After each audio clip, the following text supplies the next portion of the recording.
When the president talked about that in his speech yesterday, that actually wasn't a new announcement. That was within a presidential memorandum that he signed in one of the first days here in the White House on his America First trade agenda.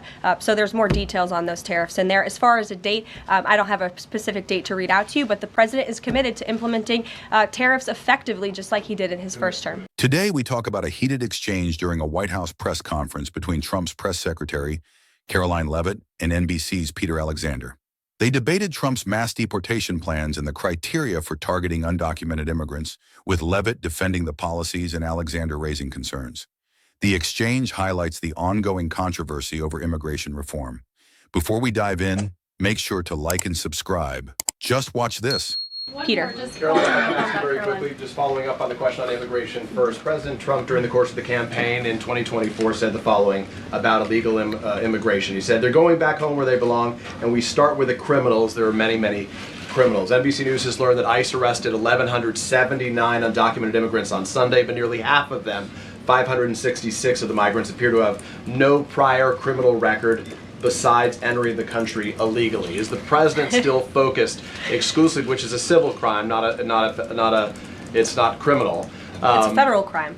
So I'm asking though, he said he was going to focus on those violent offenders first. So is violent offenders no longer the predicate for these people to be deported? The president has said countless times on the campaign trail, I've been with him at the rallies, I know you've been there covering them too, Peter, that he is focused on launching the largest mass deportation operation in American history of illegal criminals. And if you are an individual, a foreign national, who illegally enters the United States of America, you are, by definition, a criminal, and so therefore you are subject to deportation. I apologize for interrupting. So to be clear, it's not violent criminals do not receive precedence in terms of the deportations taking place. The president has also said two things can be true at the same time. We want to deport illegal criminals, illegal immigrants from this country, but the president has said that, of course, the illegal criminal drug dealers, the rapists, the murderers, the individuals who have committed heinous acts on the interior of our country and who have terrorized law-abiding American citizens, absolutely, those should be the priority of ICE, but that doesn't mean that the other illegal criminals who entered our nation's borders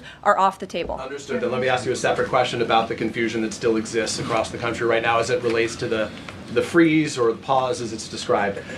President Trump, of course, ran one of the key policy items was that he was going to lower prices, lower the cost of everything from groceries, as he often said. But in many of the cases, it would seem that some of these moves could raise prices for real Americans on everything from low-income heating, that program, child care programs. Will nothing that the president's doing here in terms of the freeze in these programs raise prices on ordinary Americans? What particular actions are you referring to that I'm would... referring to LHEAP right now. That's the low-income heating program, for example. We can talk about, there's no clarity, so I could refer to a lot of them. We don't know what they are specifically. Can you tell us that LHEAP is not one of those affected? So you're asking a hypothetical based on programs that you can't even identify. No, I just identified. What I can tell you just is that since you guys haven't identified, let's do it together just for Americans at home. Medicaid, is that affected?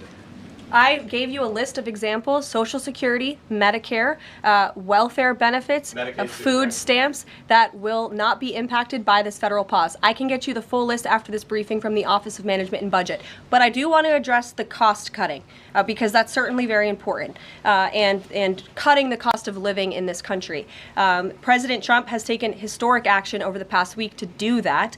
He actually signed a memorandum to deliver emergency price relief for American families, which took a number of actions. I can walk you through those. He also repealed many onerous Biden administration regulations. We know over the past 4 years, American households has been essentially taxed $55,000 in regulations from the previous administration. President Trump, with the swipe of his pen, rescinded those, which will ultimately put more money back in the pockets of the American people.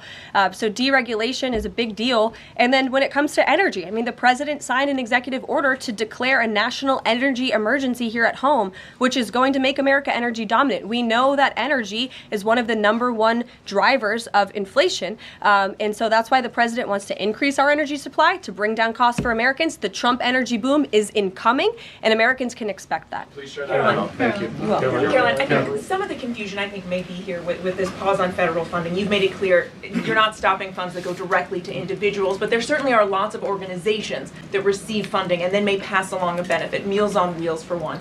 They provide meals for over 2.2 million seniors. What is the president's message to Americans out there, many of whom supported him and voted for him, who are concerned that this is going to impact them directly, even if, as you said, the funding isn't coming directly to their wallet? I have now been asked and answered this question 4 times. To individuals at home who receive direct assistance from the federal government, you will not be impacted by this federal freeze. In fact, OMB just sent out a memo to Capitol Hill with Q&A to clarify some of the questions and the answers that all of you are asking me right now. Again, direct assistance will not be impacted. I've been asked and answered about this OMB memo. There's many other topics of the day. Jackie But Heinrich. indirect assistance, Thank you, Caroline, if it's Caroline. going to another organization and then trickling down. Direct assistance that is in the hands of the American people will not be impacted. Again, as I said to Peter, we will continue to provide that list as it comes to fruition. But OMB right now is focused on analyzing the federal government's spending, which is exactly what the American people elected President Trump to do. And one question on Thank you, immigration, Caroline. Caroline, on And immigration. Of thank the you, Caroline. 3,500 arrests ICE has made so far since President Trump came back into office, can you just tell us the numbers? How many have a criminal record versus those who are just in the country illegally? All of them, because they illegally broke our nation's laws and therefore they are criminals as far as this administration goes. I know the last administration didn't see it that way, so it's a big culture shift in our nation to view someone who breaks our immigration laws as a criminal, but that's exactly what they are. You made a Jackie kind of point that the Harris. worst I'm first. They Harris. all have a criminal record? And welcome to the briefing If they room. broke our nation's laws, yes, they are criminal. Yeah, Josh.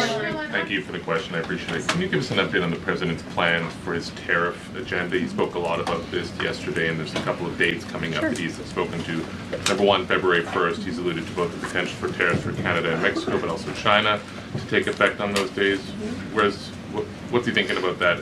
Yeah. Should those countries expect that? On the Again, first? he was asked and answered this question this past weekend when he took a lot of questions from the press, and he said that the February 1st date for Canada and Mexico still holds. What about the China 10% tariff that he also had mused about last Tuesday going into effect on the same day? Yeah, the president has said that he is very much still considering that for February 1st. Separately, yesterday he talked also about sectoral tariffs on, for instance, pharmaceuticals as well as semiconductor computer chips. He talked about steel, aluminum, and copper. What's the timeline on those? Is that a similar sort of coming days thing? Yeah, so when the president talked about that in his speech yesterday, that actually wasn't a new announcement. That was within a presidential memorandum that he signed in one of the first days here in the White House on his America First trade agenda. So there's more details on those tariffs in there. As far as a date, I don't have a specific date to read out to you, but the president is committed to implementing tariffs effectively, just like he did in his first term. What's your thoughts on this? Let us know in the comments. Leavitt also addressed Trump's decision to halt diversity, equity, and inclusion (DEI) programs in the federal government by cutting trillions in funding. When Alexander pressed for clarification on which financial aid programs would be impacted, Leavitt emphasized that the decision was clear and would not affect individual assistance. She reiterated that Trump's focus was on lowering the cost of living for Americans,